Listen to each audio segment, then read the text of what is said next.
Welcome to Ear Biscuits. I'm Rhett. And I'm Link, joining us today at the round table of dim lighting. That's right, dim. I'll go with it, okay? Yeah. I saw some of your comments on SoundCloud, your Biscuiteers, and tweets saying that I should go with dim lighting, and I'm gonna do it. Because it's correct. No more arguments. No, just because the people have spoken. It doesn't matter. I think we've determined over the years of being entertainers, it doesn't matter what's correct. It matters what the comments say. Okay. Don't you? So can we just live with that? Just follow the comments. Can we just live with that? Did you say who was joining us? No, joining us today at the round table of dim lighting is me and Rhett. Ourselves. Yeah, both of us. It's another Rhett Link-only ear biscuit, and I am excited about this, Link. We're gonna be talking I am too, yeah. about the weirdest, I almost knocked. Turned over your water bottle. Sorry, I almost spilled water right in my lap. You're that excited. Yeah, I'm so excited. I'm spilling things. The weirdest But the cap was on it. So. Yeah, it was. The weirdest scientific experiments ever. And the great thing about this is the kind of thing that we would normally talk about on Good Mythical Morning. Right. And so I would say that this is an experiment in and of itself as an ear biscuit. I mean, we try to limit our Good Mythical Morning episodes to around 12 minutes. A little less, a little more. That's kind of how we approach it. But there's lots of times that we just want to keep talking about something, or we find something that we'd want to talk about on GMM, yet we find that we would have to give it a short shrift. A short shrift? A short shrift. Yeah, so, we're going to give it a long shrift, whatever a shrift is, we're going to give it that today because we want to actually explore these things in a more conversational setting and not have to hurry through them because any one of these experiments that we're going to talk about this week could be its own book, at least its own episode of GMM. Oh yeah, like a Russian scientist creating a two-headed dog. Yes. Yeah, things are going to get a little weird and interesting on this biscuit. But first, we want to mention our sponsor, EF College Break. EF College what? EF College Break. They make travel easy, affordable, and even more fun for anyone 18 to 28. College not required. Okay, this is really cool. You're young, you should travel and experience global experiences while skipping around foreign destinations.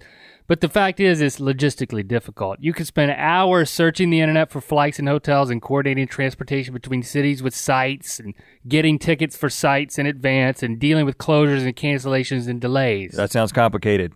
You could just let EF College Break's travel superheroes do all that for you. They take care of booking flights, places to stay, transportation while you're there, site and event coordination, and provide you with a tour director who's a local expert. It's like you get a Sherpa for wherever you're gonna travel. Which some places is literally a Sherpa. Actually a Sherpa. They've built group trips across 6 continents. There's only 7 continents, people, so that's almost all of them. Maybe they don't go to Antarctica yet. But everything from trekking Machu Picchu, cruising the Greek Isles, exploring London's pub scene, those are just a few of the trips, and almost half of College Break travelers sign up solo. So you won't be alone if you sign up alone. Yeah, they call it social travel because you get to meet new people and make lifelong friends by experiencing the world together. Bottom line, it doesn't have to be intimidating to plan a trip outside of the country. The world is out there waiting to be explored. Go for it, and then Instagram us pics so we can experience it vicariously through you because we are no longer 18 to 28. No, we're not. I am so jealous of you. So go ahead, get started on that travel bucket list. You have no reason not to because right now you can get an extra $100 off your next adventure by going to efcollegebreak.com/Rhett and Link. I'm on the site now. There's an ultimate Europe trip that's 35 days long. Barcelona, Paris, Amsterdam, Rome, other cities in between. Athens, dang. Dang is not a European destination, just to clarify. Link was just saying dang because he's impressed with the Euro trip. For $100 off, go to efcollegebreak.com/Rhett and Link. We also want to take a second to remind you about Squarespace because building a website can be tough even if you do know your way around coding. Creating something that looks good and works well is a time-consuming affair. So whether it's for your business site, your portfolio, a restaurant, whatever else, in this day and age, you probably need a website, and luckily Squarespace makes it easy to build beautiful websites without breaking a sweat. As opposed to breaking a website with a beautiful sweat.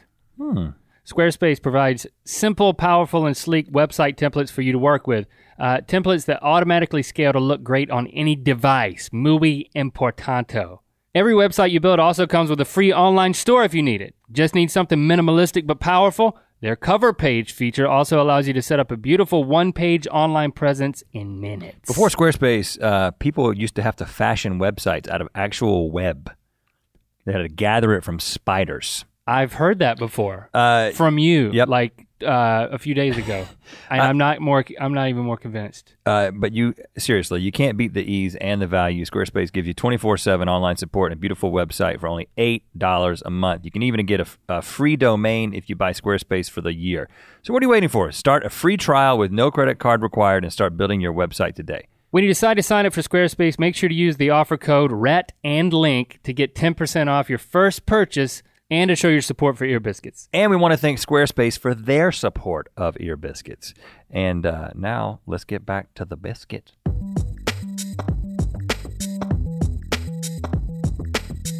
Will normal people do heinous things just because an authority figure asked them to?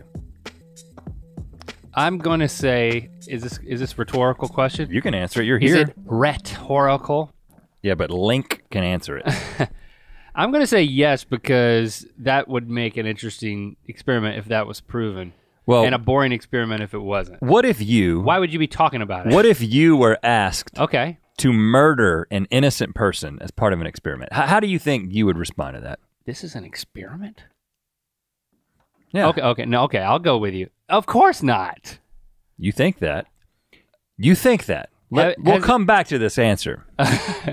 Okay. This is I've gone on record as saying of course not. I just want to make sure that you heard that. This is a very well-known experiment. You probably, if you've been to college and you took a psychology class, you probably heard about the Milgram Experiment. I was just looking at the girls, man. Well, when you're an engineering major, the girls are in the psychology class. I had like 3 or 4 girls that I would just look at the whole time I was in the class. It was embarrassing to me, really. The more I think about it, it was like, there's the girl who sits over there with the dark hair. There's the girl who sits over there with the blonde hair. There's the girl that sits behind me. I have to turn around and look at her. It's kind of awkward. Well, there's psychology involved in that awkwardness. So, I mean, I never talked to him. What was wrong with me? You were learning some psychology? And I'm not sure if we studied this one. I don't remember this. But this study comes from 1961, Yale University. Stanley Milgram, he told his subjects that they were participating in an experiment to determine the effect of punishment on learning. Okay. One volunteer, who was actually an actor that he had hired, would try to memorize a series of word pairs. So I don't know if they were rhyming words or whatever, but it's just 2 words that go together. So the subject... Was he a volunteer or was he an actor? He was an actor acting like a volunteer. Got it. But the subject, the person who the experiment was actually being done upon, who I will call the subject, would say the first word and then ask the actor for the word pair that goes along with it. So the subject would test the volunteer. Exactly. If I was the volunteer, the actor, and you were the subject, I would try to memorize dog, frog, and you would say dog, and I would have to say frog. Got it. I'm sure it was harder than that. Now, if he got it wrong, the subject would push a button to shock the actor. I'm using quotes, shock the actor, because it wasn't really shocking him, it was staged. Shock him with 15 volts, and then he increased by 15 volts each time he got it wrong.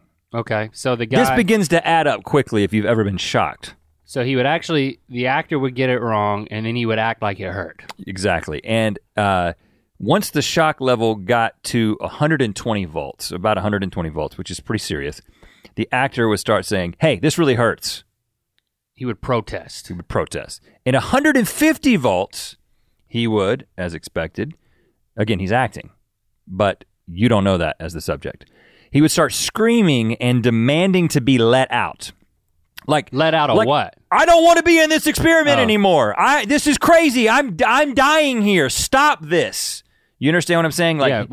He's breaking the fourth wall at that point, but not really. I mean, he's not saying he's an actor. He's just saying, I want Can't take out. it. It hurts. It hurts too much. Was he right there in front of him? Was he like in a quarantine booth kind of a thing. I don't have pictures, but I'm sure you can see them online somewhere. But just assume that he's sitting, I picture him sitting across. Now, at this point, if the subject who's doing the shocking, the person who is doing the shocking, who's being experimented upon, turns around and asks the researcher who's sitting in the room what to do, like, hey, the guy's saying he wants to get out of here, they would always respond with, the experiment requires that you continue. The experiment requires that you continue. Okay, the results are absolutely crazy. 2/3 of people, the majority, continue to press the shock button all the way to 450 volts, which is the end of the scale, which basically means they would have killed this guy if this was real. Oh my goodness, so they maxed out the knob. Yeah, I mean, the dude's sitting there screaming, you have every indication that the guy is going to die, but because a researcher who's apparently in charge has told you to do this, you keep doing it. 2/3. What was the magic incantation to get him to continue? The experiment requires that you continue. That's all you gotta say. Now listen, what do you think about what Milgram wrote? Scary. This is what Milgram wrote in conclusion. He said, okay. I would say on the basis of having observed 1,000 people in the experiment and having my own intuition shaped and informed by these experiments, that if a system of death camps were set up in the United States of the sort we had seen in Nazi Germany, one would be able to find sufficient personnel for those camps in any medium-sized American town. This is the phenomenon. Just go up to your average normal people in Lillington, North Carolina. And the experiment requires that you continue. And they'll kill somebody. And they'll just turn up the heat. That is so let me ask you again. Let me ask you again. Would you, Link, it's like that show, What Would You Do? Are you in the 1/3 of people who would not do it? Or are you in the 2/3 of most people who would protest? Everyone likes to think that they're in the 1/3, but they can't be. They can't be in the 1/3. At least 1/3 of those people are wrong. I don't think that's statistically valid what you just said. At least 1/2 of the 2/3 people are wrong. No statistics you're about to say is anything you're not making up, but I get your point. 1/2 of 2/3 people are wrong. Let's not get into math. This is about psychology. Odds are you're not in the 1/3. Yeah. That's what you're trying to say. Yeah. So, but okay. So I would kill somebody if you said the experiment requires that you kill this person. I wouldn't. Oh, you're in the 1/3. I am confident to say that I feel like I'm in the 1/3. You are not a compliant individual, but neither are you. But you put on a lab coat, and I'm just like, I guess he knows something I don't. Yeah. But the unfair thing about it is A, lab coats are involved, and and you have to quantify the power of a lab coat. But B, I distrust lab coats. You cannot. No person in their right mind thinks that they're about to kill somebody. I mean, they know that it's an experiment. It's not like, give me a break. Okay. Everybody who is involved in an experiment knows I'm not going to kill somebody. Well, until I heard. Well, I'll take that back because what year did this happen? 1961. Okay, that's still late enough that people would know, but there's some experiments later on that I can't believe they exist that we're gonna get to. And so if it was much earlier in time, then I think a murder experiment could have happened and probably has, sadly. Well, but not in the 60s. I would say that people would know it's a combination of two things: people's willingness to submit to authority, and the second thing being the slow ascension. You know, if it was just, okay, you got to press this button and this guy's going to die. No, it's the fact that they went up 15 volts at a time. It's the whole frog in the boiling water theory, which is you do it slowly and he doesn't know. If you get people to do crazy things and it slowly increases, they're more likely to comply to ridiculous demands if you ease them into it. It's not just say, hey, kill this guy. It's increase it by 15 volts. I mean, he got through the last 15 volts. So there's people who are predisposed to submit to authority and those who are predisposed to reject authority. If we're going to really simplify this thing, I wonder if that's 1/3, 2/3. I don't know. I don't know math. There's got to be more followers than leaders, or Yeah, I think that the moral of this one is be in the 1/3, guys. Don't be in the 2/3. Be in the 1/3. I'm going to tell my kids about that one tonight. over dinner? Over dinner. And I'm gonna hook them up. I'm gonna say, put this cathode on your finger. And You got cathodes around? yeah, I have them under my dinner table. I conduct a cathode-based experiment with my children after dinner every Smart. night. I call it family time. Keep them in line. All right, I got one here. Have you ever grabbed an electric fence? Yeah, I peed on one too. I know I was there. I was looking the other way. You shouldn't do that. It's pulsates. Okay. For the record, you did not pee on an electric fence, but I was there when peed on one. We would have you? Yeah.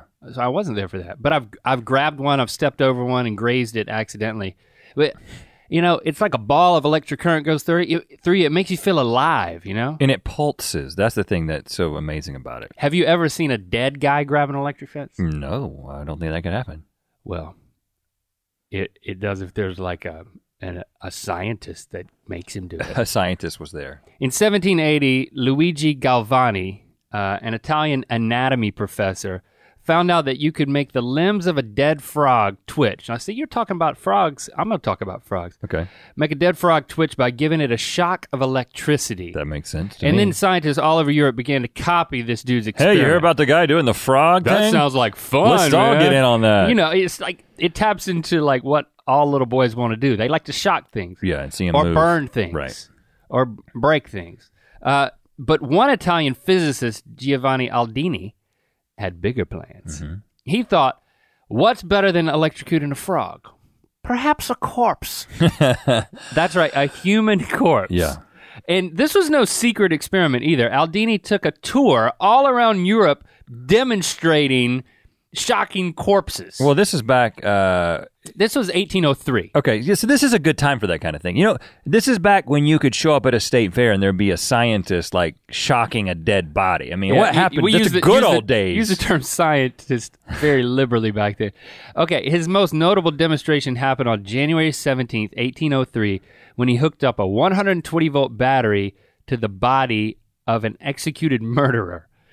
George Forster. They used to do that kind of thing. They would do all kinds of things with people, with murderers. Just play with them. Just have fun with them. Yeah, he murdered people. Let's put him on Learn display. something. Make him a scarecrow or something. Yeah, learn something or get some entertainment value. Yeah. All right, first he placed the wires on his mouth and ears, Oh. and his jaw muscles started to quiver.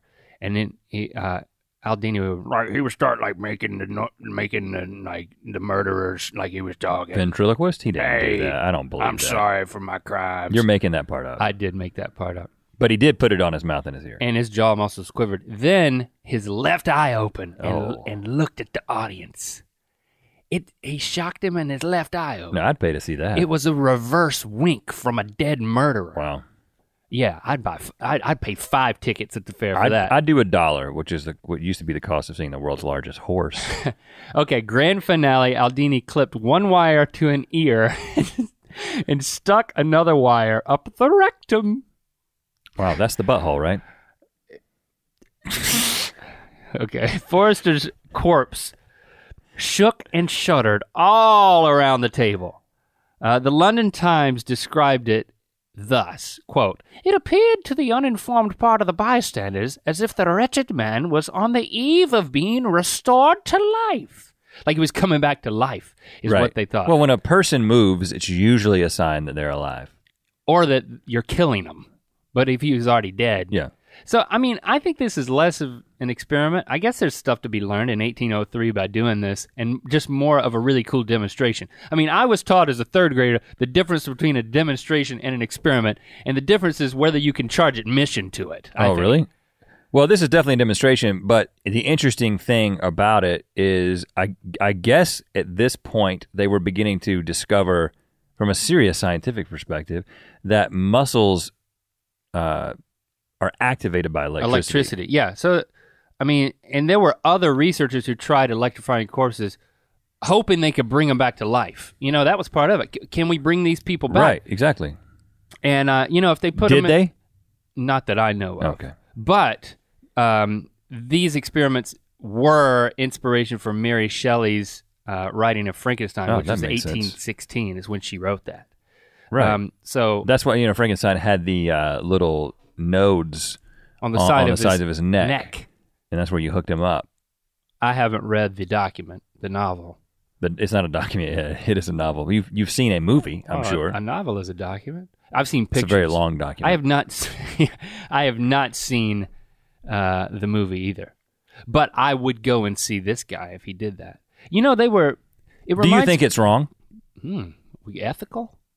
Do you think that this is, well, two things. Do you think that it's wrong to experiment with the bodies of convicted criminals? I would say yes. Yeah, I mean, but if you donate your body to science, I mean, there's enough people who are doing that. If somebody donates their body to science, do you think at that point, no, let's just go all the way. Let's say that I donate my body to being electrified at fairs. Oh. Well, let's just say I go all the way, I sign a thing that says, you can do this, I'm happy to see you, to have this done to me. Make me wink at the audience, but it's got to benefit my kids. Well, I didn't, you don't have to get into the details. I'm just saying, I'm willingly submit to right this. Now. But is it wrong for you then to go and enjoy this? Is it wrong to enjoy a dead body being electrocuted and positioned in weird ways? Not if they signed a waiver asking for it. If it was part of their wishes and they were cool with it, then I'm cool with being entertained by it. But I don't want to do it against their wish. I don't want to dishonor them as a person. But if it honored them and it gained some scratch for the kids to go to college, right? Yeah. It's a win-win. It's a college fund. Everybody wins. Okay, well then let's do that. What do you mean? Whoever dies first will put the other guy on display as an electric doll at state fairs around the world. I wonder, we really need to Google if we could be arrested for that. There's some states they want to arrest you for that. We got to find those. We got to find those states. There's some counties. Well, that guy within some states. That guy that does, they're waiting for it. Body World or whatever that is. I thought about that. You're talking about the skinned artist. The artist. I've seen that stuff, man. You paid the money because they charge a lot of money. I don't remember. And this is in bona fide art museums. Weird. I've seen like one or two displays that are that thing where it's. And what did you learn? It's gross. Gross. I learned gross. But if that guy can do that, you go one step further and make them into mobile things. What's wrong with that? Like mobiles hanging from the ceiling? No, just like they become mobile. They start moving with electricity. Robots. Whatever you want to call it. I want to do it. If you want in, and we got to get the documentation in place for the college fund. Right. Yeah. We need another excuse to talk to the lawyers, so let's go for that. Give me another experiment. Okay, I've always wondered that when somebody gets decapitated, do they stay alive and conscious for a while? This is an incredibly morbid thought, I understand. But especially in a case But you're being honest, and this is a safe place. Right, there's like a guillotine involved where it's like a clean cut, boom, your head's off. How long do you stay alive and conscious? Well, and a further question is, under the right circumstances, if you were hooked up to the right sort of machinery, could you just be ahead indefinitely? In life. Get ahead in life. But it's put like a pun like that in there. Well, isn't there's like a cartoon character from some series that's just ahead. This has been done a lot. Done a lot. I know of none of it, but I'm sure everyone knows. And yep, you're right. Thanks for telling us. Yeah. Well, the Russians back in the late 1920s were also wondering the same very thing. So Soviet doctor Sergei Brokonenko created a machine he called the autojector, which was basically a mechanical heart/lung. And using the autojector, he was able to keep the severed head of a dog alive. He didn't go for human, he went for dog. And you're gonna see as we go through this that using animals for these things was happened a lot back in the day. Much more accepted than it is today, and we're not gonna comment on that. Well, we might. In 1928, he brought his dog head to the 3rd Congress of Physiologists of the USSR. These scientists are exhibitionists, man. Like are. Back in the day, it was like, I'm not only gonna learn something, but I'm gonna put on a show. Yeah, think about it. He's like, I got this dog head. I'm gonna take it to the convention center. Of course, everybody's gonna think I'm awesome. I guess to be fair, this was a physiologist. This was not like a normal crowd of but people. It's still an audience, and of his peers, which is even better. Oh yeah, when you impress an audience of your peers, you're even cooler. I mean, he wasn't doing this for science. He was doing this for cool points. Oh, gosh. He shows up with this dog head. Now, I'm going to go ahead and tell you, there is a video of this on YouTube. I don't know if it's from this exact demonstration. I think he did this several times. There's a horrible video. Do not watch it, okay? But I know you're going to go watch it now, and I'm not going to tell you how to search for it, but I'm watching it right now. There's a video of this on YouTube. Now, it's a dog. It's a white dog's head on a plate with like some tubes hooked up. Tubes coming out of the neck of it, and he just looks like he's sleeping. Like if you zoomed in far enough, oh, look at the dog sleeping on a plate. He ate his dinner and then he fell asleep. But the real question is, how do you... Then you zoom out. So, how do you really impress your friends, your scientist friends? Well, you have to prove that the dog is alive. Mm-hmm. You got to make him wink. So he does the following things. He takes a hammer and he bangs it on the table next to the head, and the head flinches. What? He shines a large light into the eyes of the dog, and the dog blinks. And then, listen, guys. He feeds the dog a piece of cheese, and it comes out the back of the dog's head because it's just a head. Oh! Dogs like cheese? Dog heads do. Apparently. Oh man! And what are the physiologists doing? I mean, they're just like taking notes. And Instagram and the crap out of that. Let me explain something to you. In the year 2015, I'm going to pontificate. Is that a word? Yes, a little bit.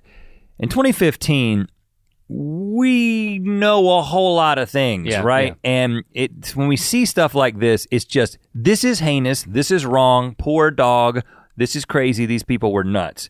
But you gotta put yourself in their shoes, right? You gotta go back to the 1920s when not that we're not still discovering things, but this was just absolutely fascinating. I mean, they are discovering so many things that it's almost like they forget the fact that they've sacrificed a dog to do a cool experiment. I'm not saying it's right. I'm just saying that you got to put yourself culturally. You got to put yourself in their shoes for just 1 second. Place.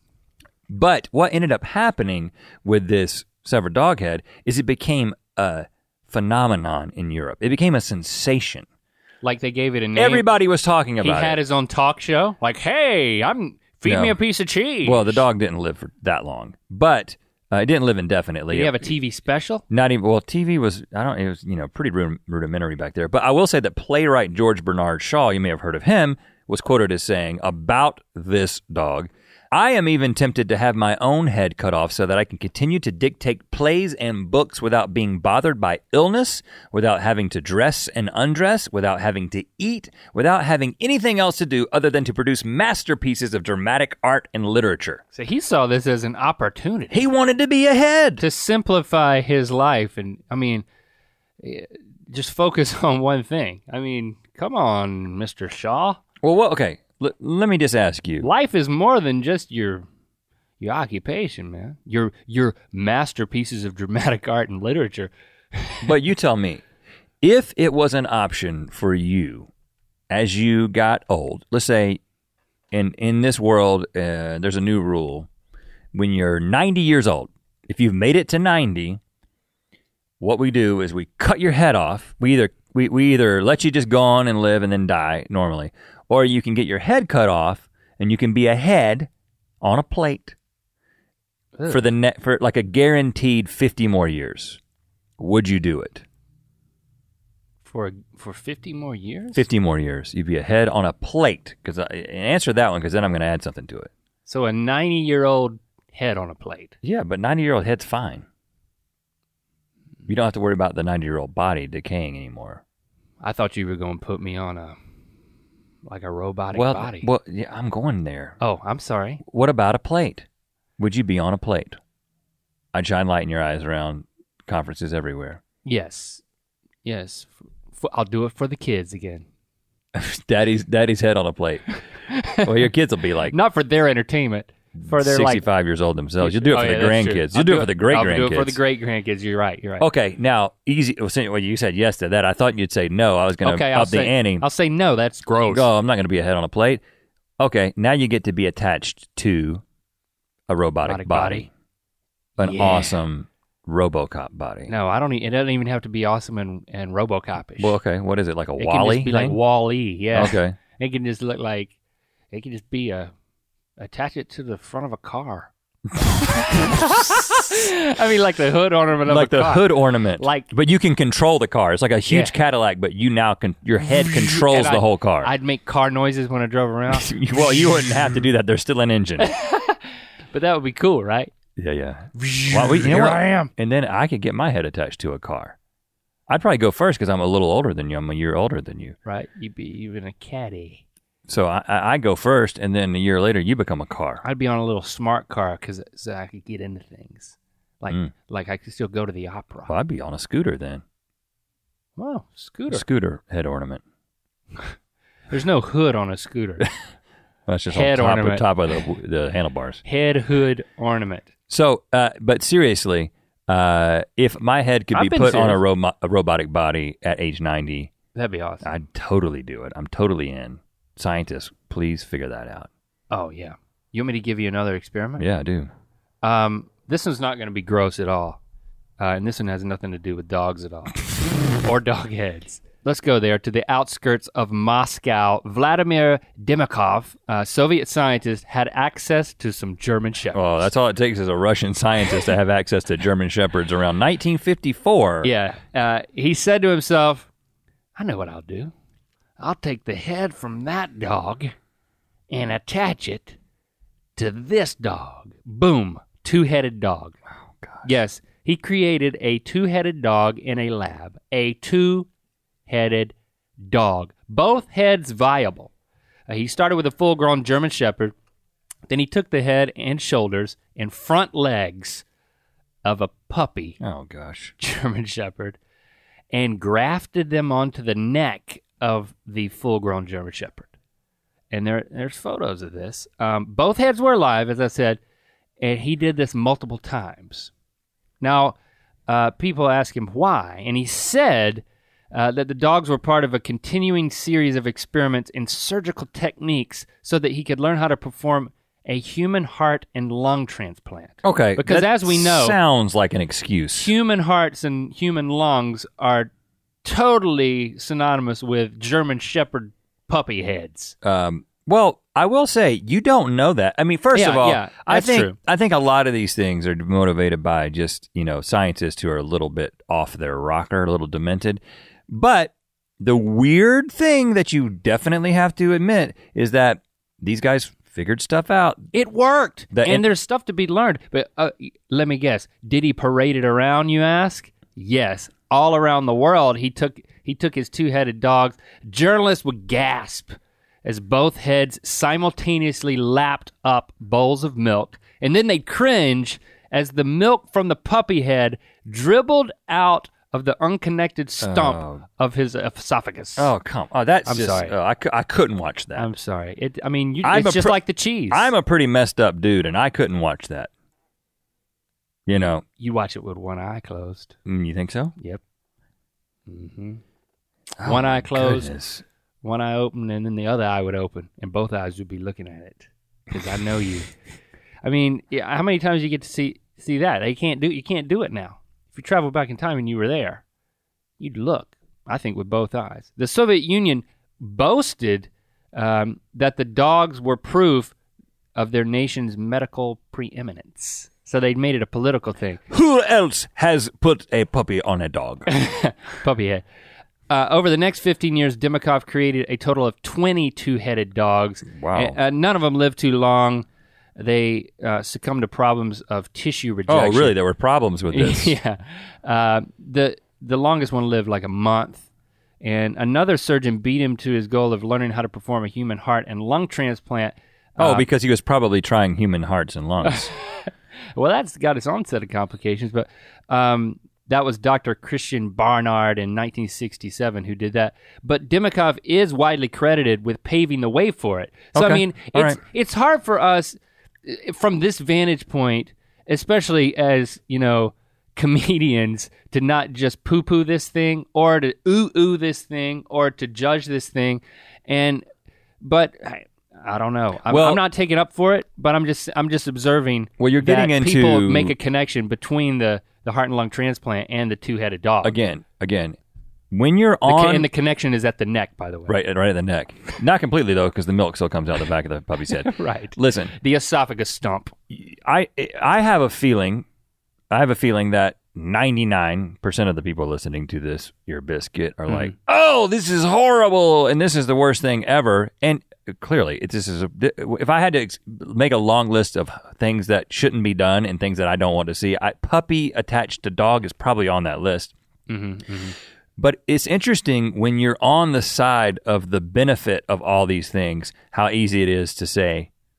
But if your dad right now is desperately in need of a heart transplant or a lung transplant, and experiments... He actually is. Oh, come on. No, he's not. Seriously, he's doing great. Somebody's dad and somebody listening to this may be in need of an organ transplant. Right. And would you say that, and this is a moral question, right? This is an ethics question. If we could not have human organ transplants unless somebody did weird stuff like this back in 1954, what do you say to that?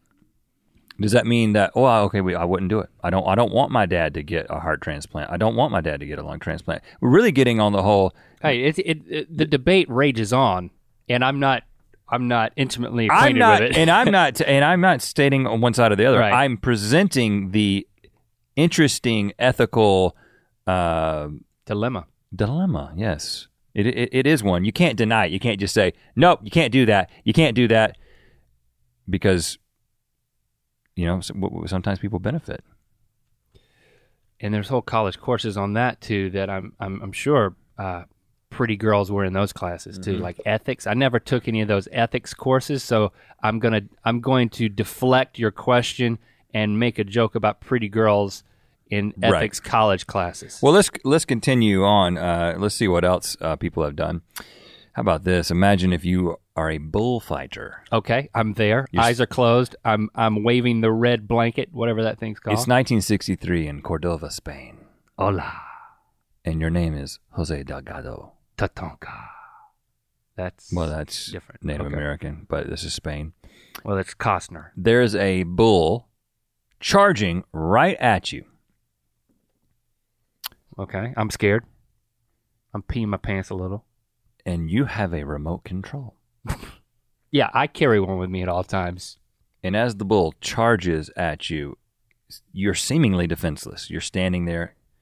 Am I Adam Sandler in that movie where I can just pause life? It's not that no one's seen. Click. Is that what it's called? You actually know the name of it. It's something like that. That may be it. He presses a button on his remote control and the bull immediately stops, huffs and puffs a little bit, and then walks away, seemingly disinterested. Docile? Yes. This is an experiment? This happened. Jose Delgado from Yale, another guy from Yale, they did some weird stuff at Yale too, implanted a chip in a bull's brain. Potato chip? I don't think a potato chip would have worked. This is a microchip that was controlled by this remote control. Well, let's skip to the potato chip experiments. Can we cut to the chase? We'll do that one. Okay. He called this thing the stimoceiver, and it could manipulate the behavior of the bull. It was a computer chip operated by remote control that could electrically stimulate different parts of the bull's brain. And he did things like get it to stop charging, but that was because he was doing a lot of things, including controlling appetite, controlling the emotions of the bull. The emotions of a bull. Yeah. All with a remote control. Wow. I feel bad for the bull. But at least he's got a body. He didn't sever his head. It's not just the bull head. It's a full bull. He didn't full bull. Put the bull head on a remote control car. No, he didn't. Okay, good. Now, emotions and all that? Yeah, so people are really shocked to hear about this happening in 1963. This is like seems like a science fiction movie. Seems like, you can't do that even now. But during the 70s and 80s, there was a lot of research into electrical stimulation called ESB, electrical stimulation of the brain. But it began to fade away by the end of the 80s. And most people didn't like the idea because they thought it could be used to control people's minds and thoughts. And so if we could get computer chips implanted in people's minds, then maybe the government could tap in and control everybody. But then he's saying, or you could control your own mind and your own emotions. And, well, I'm sure people have thought again, of that. there are some interesting questions about this. I mean, this ESB research has been on the rise, and there are reports that scientists and researchers are creating remote-controlled rats, pigeons, and even sharks in places around the world. But if you send them like over too many stairs at once, it totally breaks, and then like your 4-year-old is like totally dejected. And oh, you're like talking like a Christmas present. Like instead of a remote control car, you get a remote control pigeon. Yeah, and then it's like, well, if it gets too far away, you got to chase after it. And then it's not centered. So when you press forward, it goes to the left. Dad, why does he keep going to the left? I don't know, son. Well, it's a cheap remote control bull.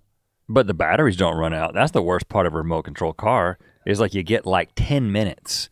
You're first of all, when you get a remote control car at Christmas, you open the thing up and it's like, it's not charged. So we have to wait 12 hours before we play with that. It's the next day, it's the day after Christmas, nobody cares anymore. Dad, the bull's just standing there. He's not doing anything. No. Well, you got to charge him up. Well, no, but the point is you don't have to do that with a bull. Bulls don't have batteries. Checkmate. It's just a bull. So I'm saying the advantage of having the remote control bull out of the box, he's booyah. Bullish. He's in the front yard, he's eating grass, he's running around, he's doing whatever you want him to do. He's having emotions. Yeah. It's like, look, I'm making him sad. Look at how sad the bull is. He's hungry and now he's sad. Seems wrong. Yeah. I will say that. Making a bull sad. But what if I could put a computer chip in your brain? Why do you always got to be doing stuff to me all of a sudden? And make you like 35 IQ points higher. Or if I could... But I'm 90 years old and I'm a head on a plate still? No, you don't have to combine experiments. Okay, good. Or what if, somebody's got some debilitating brain disease and you can put a microchip in there and they can not get Alzheimer's or something? Yes, that's a good idea. How are we going to figure that out? Ooh. We got to put it in a bull first, right? I'm just enjoying playing the devil's advocate here. It's interesting. But what would you ride a remote control bull? I've never ridden one of those bulls in. I'd much prefer to ride a bull I can control with a remote than one I'm just gonna like a bull at the bar, like one of those. Yeah, I've never been on one of those. I got a bad back. I'm not gonna get on a bull unless I can control its emotions. I mean, right or wrong, that's the only way I'm getting on a bull. Like, I'm no cowboy. Yeah, noted. Is that all you got to say about the bull? Because I don't want to cut you off. Sure, yeah. I moved to the next one. Did we learn anything about the bull? I learned that it worked. There's no conclusion. I don't know what else he did with the bull. All right, here's one for you. How far would you go to prove a theory as a scientist? Now, listen, you like to be right. And to your credit, you are often right. Oh, really? I thought you were going to say always. No. Stubbins Firth, a doctor in training living in Philadelphia during the early 19th century, went way too far to prove his theory. Okay, contrary to popular belief, Firth, who, by the way, that's his last name, it has 2 F's at the beginning. Yeah, it's Firth. So it's Firth is how I want to say it. I just want to go Firth. Firth hypothesized, contrary to popular belief, that yellow fever, this is in the early 1800s, was not contagious because it broke out much more in the summer than in the winter. He theorized it was caused by an excess of stimulants such as heat, food, and noise. I mean, you got to have a theory, okay? And then you got to test your theory. Yeah. And that was his theory, okay? I'm not, it's 1804. I think this might just be a case of correlation doesn't always mean causation. He didn't set out to just test his theory. I mean, the dude went all the way to prove his theory. He was not afraid to expose himself to yellow fever. How did he go about that? First, he made incisions on his arms and poured fresh black vomit. Whoa. That is a quote.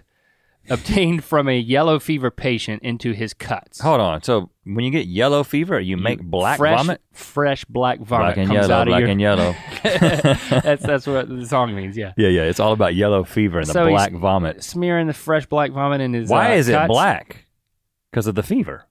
I don't know. It should be yellow. Sometimes the fever's yellow, the vomit's black. Just get over it, okay? But what I'm thinking is sometimes if you do like Pepto-Bismol, it makes you poop black. Is that a similar effect? I've never black vomited. You've never had yellow fever either. True. He didn't get sick. Next, he tried some vomit eye drops. Oh gosh. Which you don't go to the pharmacy and buy those. You have to be a scientist. You have to make those, or you just have to be a guy with fresh black vomit and an eye drop. What is this guy? He didn't get sick. Firth didn't get sick. He started getting creative at that point. He fried up some on a skillet and inhaled the fumes because everything's better fried. We've established that. Even yellow fever. Did this guy have an audience? That's a good question. Was this like one of the... I didn't picture people watching him like drop vomit in his eyes, but I would have watched. In one of those demonstration kitchens. Step right up, he's frying yellow fever. Like an infomercial, like a Ron Popeil kitchen. Look, I'm frying up the vomit, black vomit, fried. It's gotta be fresh. I'm gonna inhale it. Look, Barb, he's inhaling it. He did not get sick. He did not get sick. He got clinical at this point, and he made yellow fever pills and swallowed those. Didn't get sick. Well, okay, but listen, if you're gonna put it in your eyes, you put it in your cuts. If you're gonna fry it up, of course, if you make pills, I don't know. In pills, he wanted to be thorough. Okay, I get it.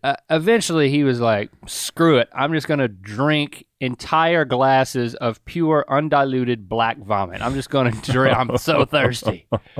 Oh man, it's like, how do you do that? Well, I mean, we've eaten a lot of weird things in our time. Not that. He did not get sick. He rounded out his experiment by liberally smearing himself with other yellow fever tainted fluids, blood, saliva, perspiration, and urine. This dude, he's committed. Where's he getting this stuff? He is. People dying left and right, and he's just like, hold on, sir. Hold on, sir. Urine sample. What do you need that for? If you're gonna vomit right here into this eyedrop container. Or right into my mouth. Or into my skillet.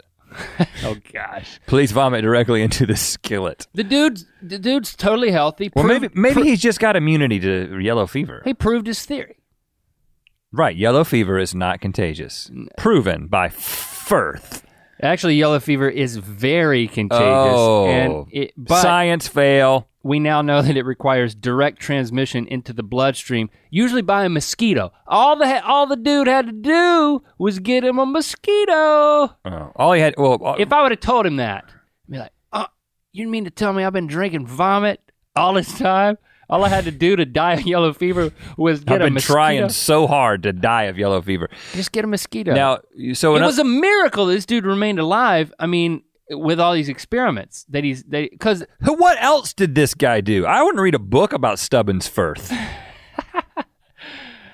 I don't know. I'll Google him later. I'll IMDb him. I bet he's been a star of stuff. Oh man, in the early 1800s. If this guy's drinking vomit for things, I can only imagine like what is in his journal and the rest of the stuff that he did. All he really needed to do was cut himself and put yellow fever blood. He did that. That's the thing. No, he didn't do that. He made incisions on his arms and poured vomit. Yeah, but if he made incisions on his arms and poured blood into those, yes, not vomit, he would have gotten yellow fever. He was somebody who's fixated on the frying up black vomit. He missed a really good opportunity to just actually drink some infect blood. himself. No, drinking blood won't do it either. No, it won't, unless you have an open blood wound to in your blood mouth. Contact. Yes, I did say that. Yeah, you are did. correct. You're Thank the you one for who said holding it. me to the truth of that. What would you drink vomit for, Link? Probably 3 million views. 3 million views? Yeah, normal people talk about how much they get paid. We talk about how many views we get. That's a 10 million view. No. Threshold for me. I'm going to answer honestly now, but I have to think for a second. 10 million views. 10 million views? No. We've got videos with 10 million views. 100 million views. It would have to be the most viewed video on earth, and I wouldn't do it. No, it wouldn't do it because if it's the most viewed video on earth, it's a video of you drinking vomit. I know, and that's so you don't want to be known for shameless. that. I would horrible. Yeah, I wouldn't do that.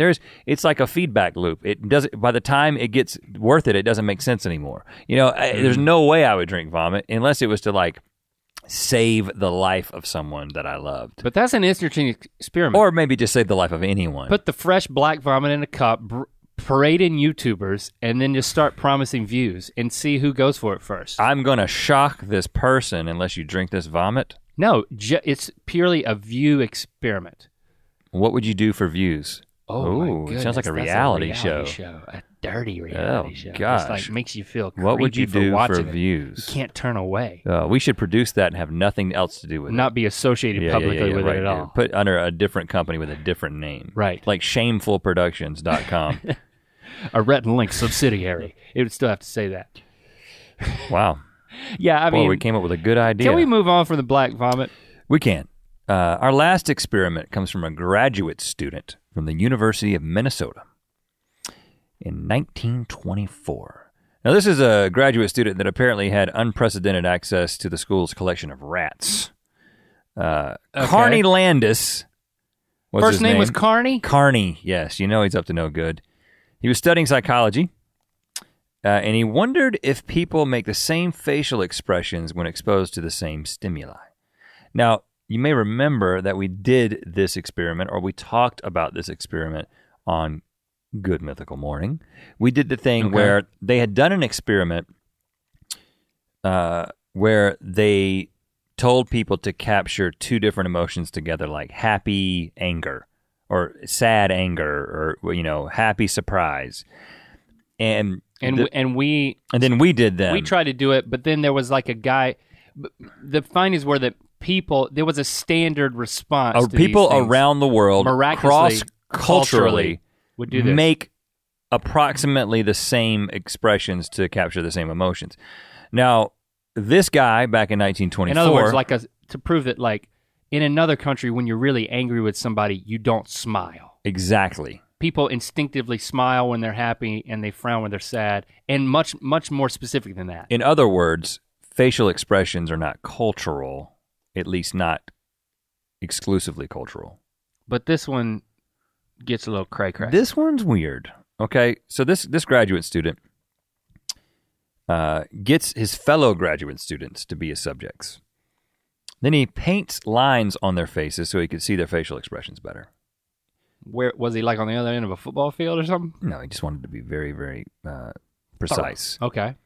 Then he started doing a lot of weird stuff right in front of him. Well, he gets him to smell ammonia, smelling something very strong, pungent. Gets him to look at porn. Okay. He gets them to reach into a bucket of frogs. Lots of frogs. So we already know why all his friends showed up. It's like, okay, you get to look at porn and touch frogs. Okay. If you're in either one of those, you can do it for free. And they lined up. Well, but then it gets worse. Oh, okay. Finally, he brings out a white rat on a tray and asks them to decapitate it. Was it alive and breathing? Yes, a live white rat from the school's lab. Oh my goodness. Brings it out, says decapitate it. Now,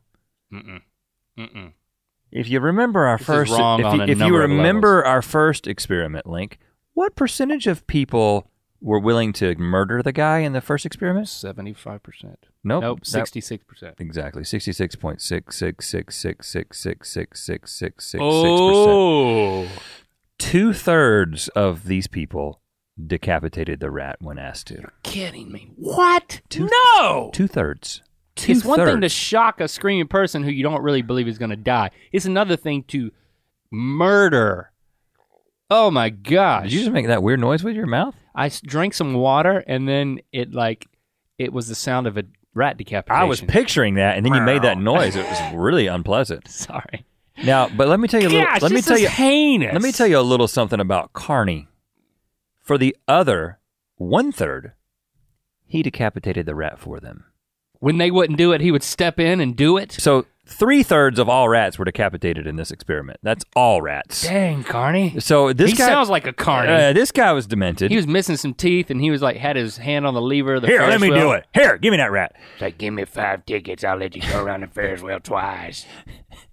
You want to go on the Himalaya? It goes forward and backwards. Oh. If you give me 4 more tickets, I'll let you go backwards twice as long.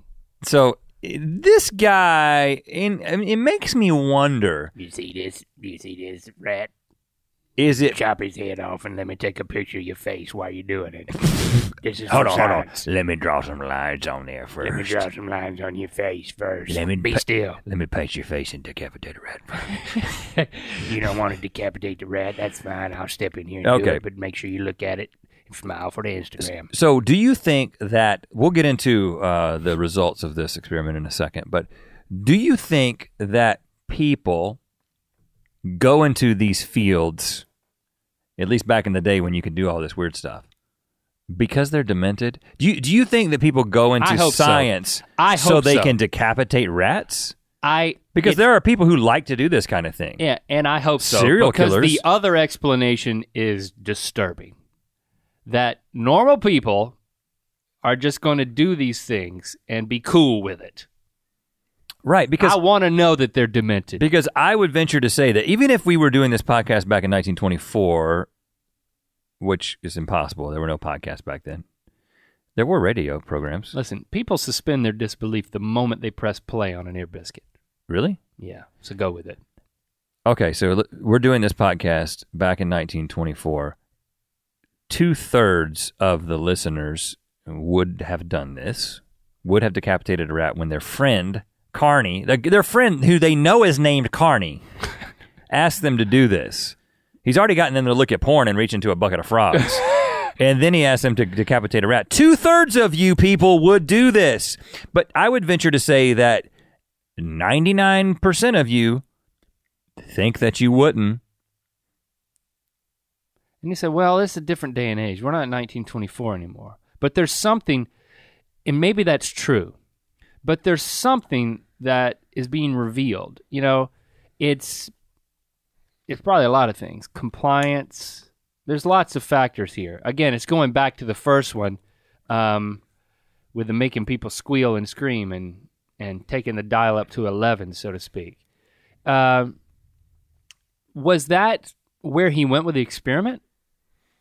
No. Even though this explores the same phenomenon as the first experiment, people's willingness to obey an authority, he totally missed that and did not focus on it at all. He was only interested in the facial expressions. He didn't even think twice about it. His assumption was, everybody's gonna chop up the rat. Of course, and if they don't, I will. I'll step in. Now, but I got to get to my answer. I'm not even fascinated with that. This is years before the Milgram Experiment. You know, he could have been famous for proving compliance, but instead, he focused on the facial expressions, and his conclusion was that you could not match emotions and facial expressions, which is crazy because in more recent science, at least according to the science that we use on GMM, it has been determined that these are relatively consistent across cultures, that people make similar expressions. I think maybe it was just because he was doing really weird stuff. Or maybe he drew the lines in the wrong place. Maybe his lines were inconsistent. Maybe he's a bad drawer. I think the emotions associated with decapitating a live rat are pretty complicated. Yeah, maybe it's just too complex. I don't want to reduce that to, well, you know what I'd do? Gross. There is no universal facial expression for gross, heinous, I'm not comfortable doing this, but I am doing this. Like that, you know, there's some ambivalent emotions happening. What's the expression that you make when Carney takes the rat for you and decapitates it? I think it's just like, what? I'm making an expression that's like, what? And I'm never hanging out with you again, Carney. Interestingly enough, it's probably very similar to the expression I make when I get to the front of the line of the double Ferris wheel and I make eye contact with Carney. You know, it's like, oh, this is not good. This is not a good thing. I'm not going to tell anybody this ever happened. The thing about the Carneys at the Los Angeles County Fair is that they don't look like normal Carneys. They look too clean cut. Have you noticed that? Yeah. I've been to the county fair here, which is basically the same size as the North Carolina State Fair. It has all the same stuff, food, rides, animals. None of them are being decapitated or experimented on. Carneys aren't what they used to be. But the Carneys are just, they don't have any missing teeth. Every Carney that I dealt with at the Los Angeles County Fair had full sets of teeth, at least in the the front region. Maybe they were missing some molars, but I couldn't see. But back at the North Carolina State Fair, buddy, let me tell you, I'm sure it's still going strong. I mean, the missing tooth is where you hold the cigarette. You know, that's what I gleaned from the carnies. What have we learned today? As we begin to wrap up this ear biscuit, I feel I've had a lot of fun learning about these things. I've learned people did a lot of weird stuff. I am disturbed and I'm entertained. What does that say about you? And what does that say about me? Because I'm also fascinated and entertained by this. I like to consider myself as the 1/3. I like to say I wouldn't kill a person or an animal. I think doing this has proven that we're both in the 2/3. By devoting a whole hour to this, we may be in the 2/3. I like to think of myself. Expression are you making listening to this right now? You look at yourself in the mirror. Who's still listening, Link? Is the real question. Look when at we yourself started talking in your about mirror. the puppy on the other dog, they're gone. They were gone. If you're still here, look at your face in the mirror and see what expression you're making, and see if you're okay with that. I mean, I think that we raised some interesting questions. I would love to we got into ethics to see your feedback on this, because anatomy. I think that these questions of what is acceptable exhibitionism in terms of experimentation for the benefit, and I'm not talking about, hey, let's test a shampoo on a rat, because shampoo isn't life-changing or life-saving. But if it's life-saving for humans, is it ethical for there to be experiments on animals? I mean, it's happening everywhere in the world right now, and you are benefiting from it in every single day that you live, if you just live in modern society. So you're experiencing the benefit of it. Is it right or wrong? So there's an ethical question for you to chew on. Are you gonna invite them to hashtag earbiscuits this? Because are we gonna take this to the social media forum? I don't know. We probably shouldn't. We probably shouldn't get that serious, Link. People won't know what to do with themselves. Why don't we do this? We do like the conversation, so comment along on SoundCloud. Of course, you're at the end of the episode, but that's just a reminder. You can comment along if you're listening on SoundCloud, or let us know using hashtag earbiscuits what you think of this episode or this kind of format in general. You know, we're still very much committed to the default interview installment of Ear Biscuits, but every month we try to do a Rhett Link-only one, and this is a new type. You know, that's GMM expanded director's cut conversation version. So let us know what you think about that.